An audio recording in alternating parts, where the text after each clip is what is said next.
Hello there, good morning, it's Monday morning, it's about 9 o'clock and I'm drinking a cup of coffee and I'm in my shed.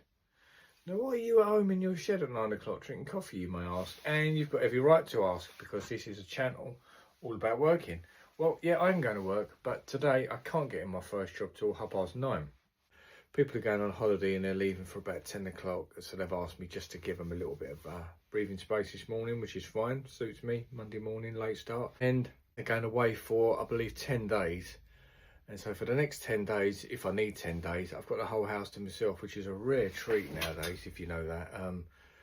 Pre-COVID, most people would leave you a key under the mat and you'd go in, you had the house for yourself and you'd be gone before they got back, so you didn't have much interaction. Nowadays, it's completely different. Although what I'm saying here isn't really relevant because the people are retired anyway, but what I am saying is it's very rare to have the house to yourself. So the people are going away, leaving me in charge of the house because I've got to decorate basically all of the downstairs and then upstairs on the hall, stairs and landing, a little bit of plastering involved, got 3 doors to change. So the last thing they want is to be living amongst that, and the last thing I really want is to be pussyfooting around grand customers. So yeah, so lots to do, and I'll take you down there with me in a minute. I'll show you around the job, I'll walk you around the job.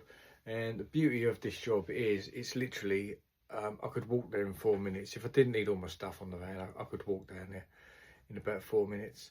And then I've got another job to paint the ceiling, which I plastered last week, if anyone saw that.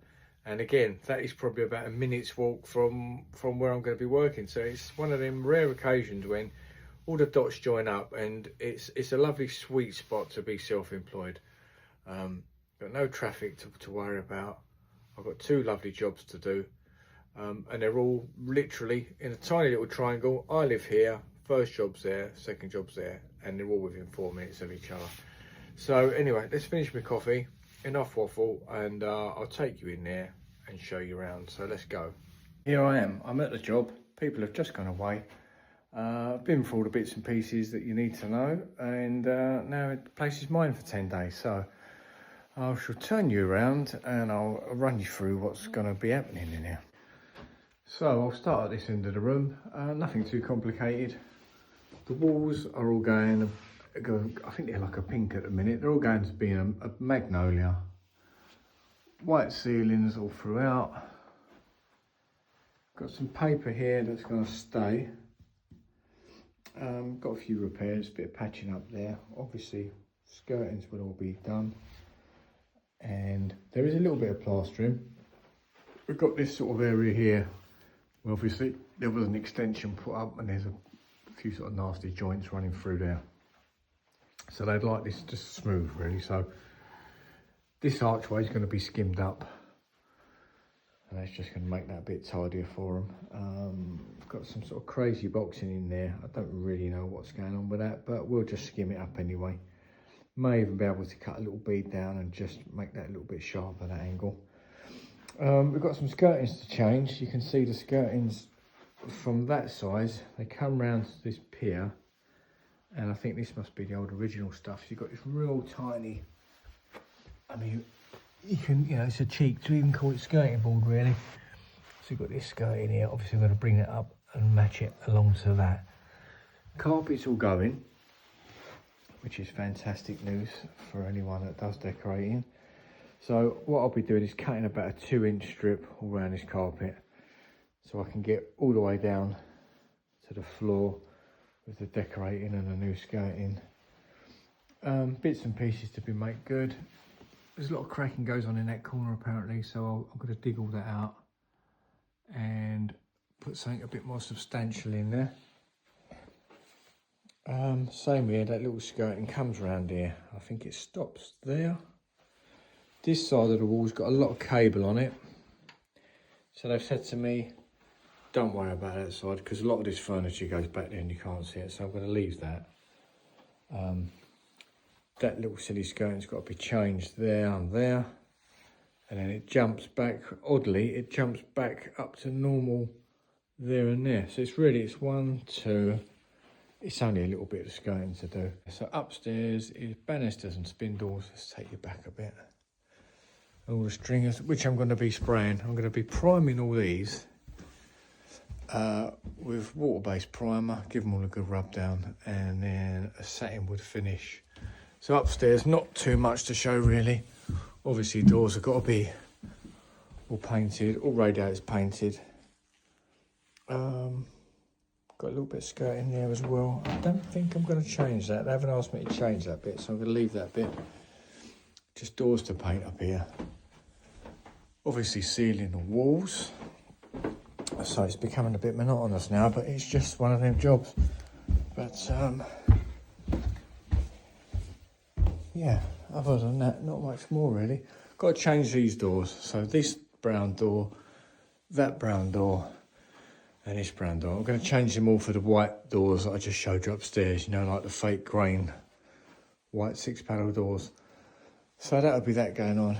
Radiators will be sprayed with a radiator spray just to get them nice and white. And what I'm going to do is, hold on, let me sit on these stairs and have a chat to you.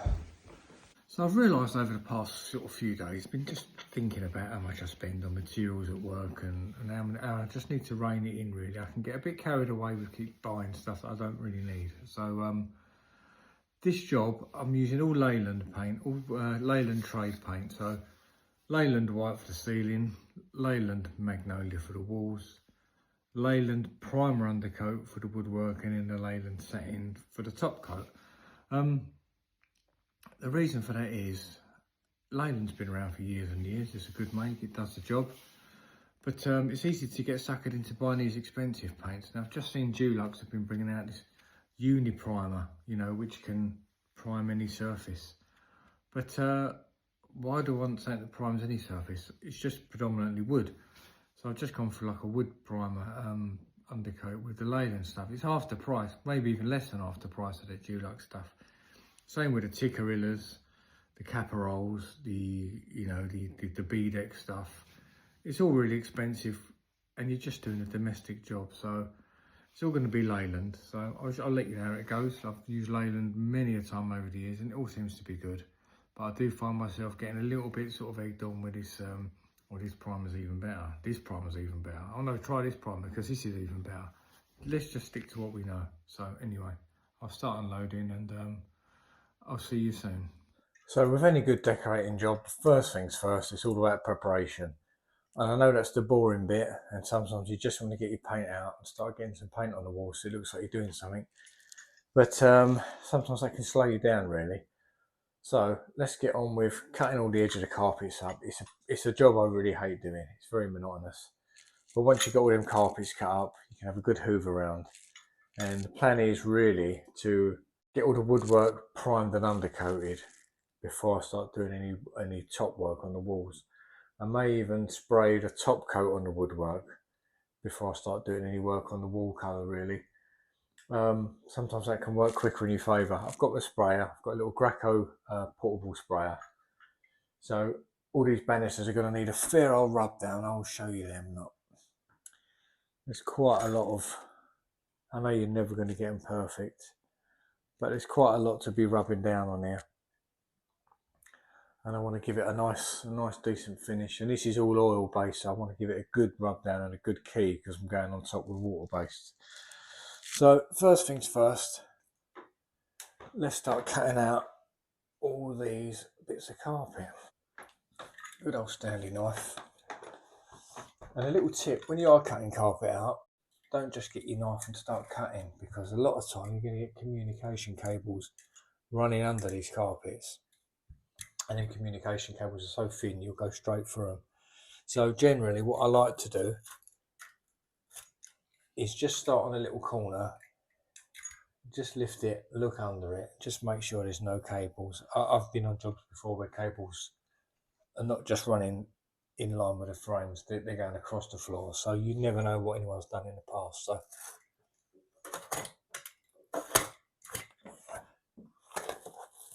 yeah, and that wasn't, I didn't make that up. Look, you see what's there? Communication cable, just where I was going to start cutting. So nearly learnt my own lesson then, didn't I?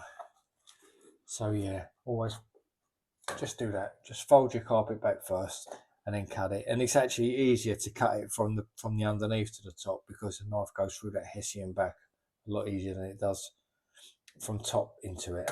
So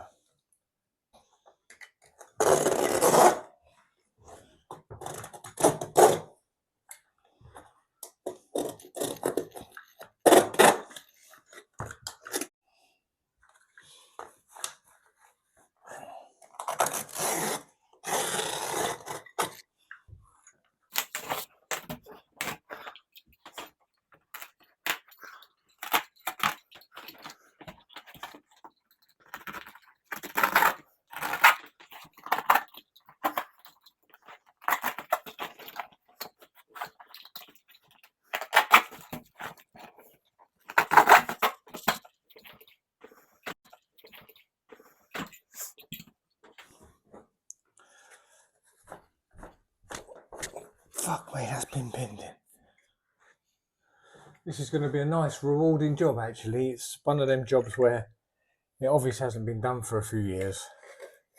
So it's going to make a big difference when it is done. Especially this woodwork, it's going to really jump out nice. So I might even put some later days in here. So I've got plenty of time on this end. I just want to make sure that any filling, any prep is done and it's drying for me when I'm not here. I don't want to be standing here watching filler dry or watching undercoat go off. So it's all about the timings really, just to make a job like this run smooth.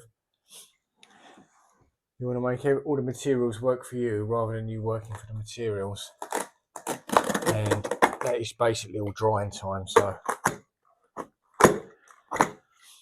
I should try and get in here early in the mornings as well, because usually I'd leave for work about 7, half 7. My wife leaves for work for about 7. So we usually sort of leave together. And she's got about an hour and a half drive to where she goes to every day. And so I might as well make the most of that, and I can be in here for literally just gone 7 then. And I find that extra hour in the morning is very productive. If you can get in early in the morning, you can get so much more work done, and then 8 o'clock comes in your normal sort of working time. And you think, wow, that's a lot of work done in that hour. And maybe stay a bit later as well. Usually I knock off, it's just a bad habit I've got into really. But if I'm knocking off about 3, 3:30 latest, very rare I'll work on till 4, and almost never till past 4. But it's not good really, because all you do is you get indoors and you're not doing much. Probably 9 times out of 10 I'll get in for about 3:30. I'll make a cup of coffee, I'll sit down on the couch, watch some YouTube, edit these videos together, and that's what I do. But if I could sort of work till 5, 5:30 every day, I'd get so much more work done, and I'd probably earn a few more quid as well. But it's hard as you get older. The motivation does leave you really. But this job is a good job to maybe find that motivation again, because obviously I've put a price in for this, and the price is, it's a reasonable price. But if I could get it done a few more days earlier than what I priced it, that's going to be good. It means I can either get another job pulled in forward early, or even have a couple of days off. So this is the worst bit about cutting the carpet, is these bits around the edge of the stairs. The reason I do this, and another reason I don't just pull the whole carpet up, is that the day after the people come back off holiday, the carpet layers are coming in. Now, if for some reason the carpet layers get delayed, people have got to walk about on potentially dangerous floor, with a few nails or staples sticking out of it. So I like to leave the people as comfortable as possible. So when I'm done, I'll obviously hoover all this carpet down. It would be really nice. And then if carpet gets put off for a week or so, at least I've still got carpet to walk on. They did say this carpet was coming up, didn't they? Can you imagine that?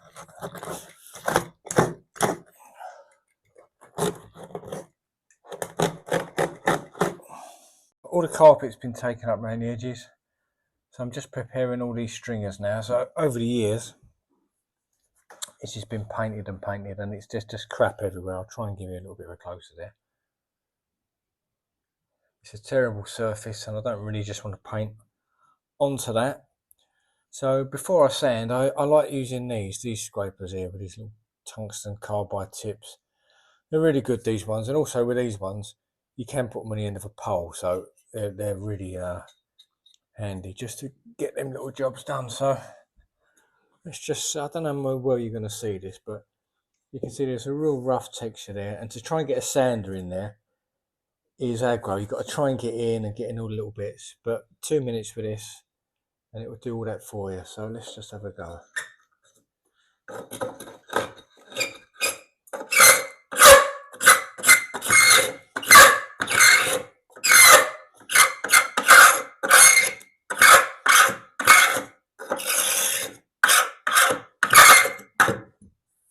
Now that is smoother than I'd ever get with a sander, and it's taken me, what, 4 or 5 seconds just to do that.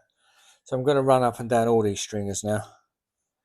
All these bits where when people paint, all the fluff gets glossed in and stuff like that. So I don't know if you can see the difference between that one and that one. And that's for a couple of seconds work. It's really not worth getting sandpaper in there because you won't get all the way in. So let's just carry on with this. And these tips, these blades, they last for absolute ages. I bought a pack of about, I think there was 8 or 10 in a pack. I think I've still got about 4 or 5 left, and I'd say that was at least 3 years ago. They're quite expensive, but they will last.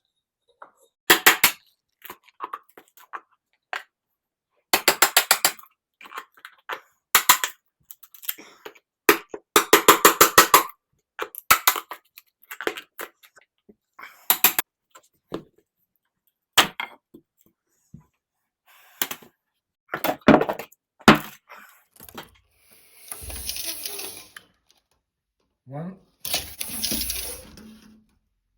Lovely.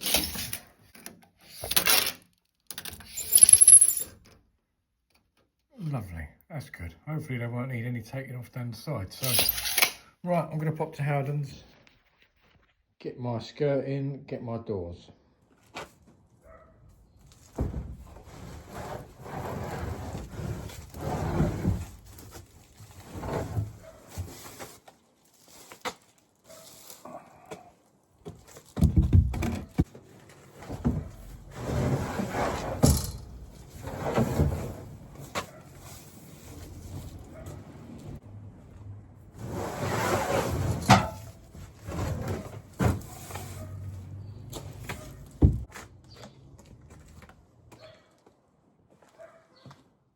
This little bit of wall and sort of overhead bit I needed to plaster had this panel on it, sort of obviously sticking out a bit, and I just couldn't let myself plaster it. So I ripped it off, cleaned out all the old crap behind it. There's some old pipes there, look like I haven't been touched for a while. So I'm just gonna foam fill some plasterboard into there, just make it look a bit tidier. I couldn't plaster around it, it's just made me feel a bit ill.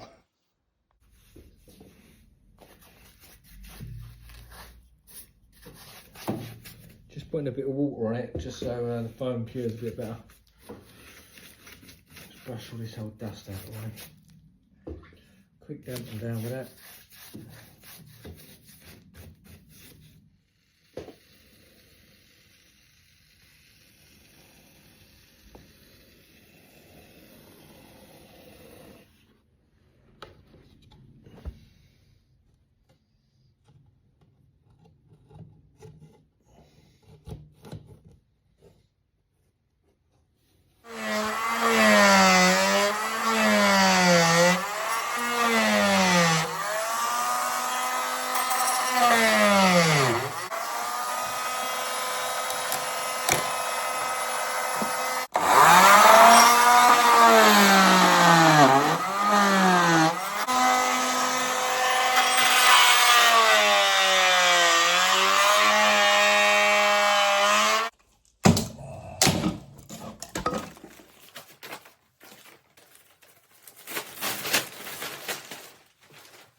it's time to go home, I think. I've had a bit of a day in here, just ripping things out and putting things back. So that little panel's all back, foamed in.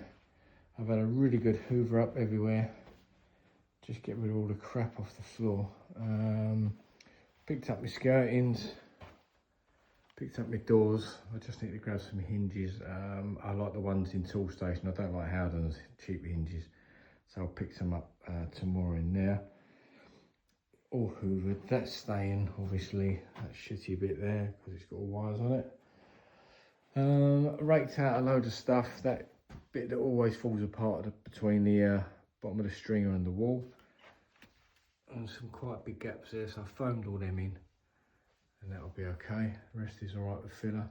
Again, good hoover up upstairs. What else have I done?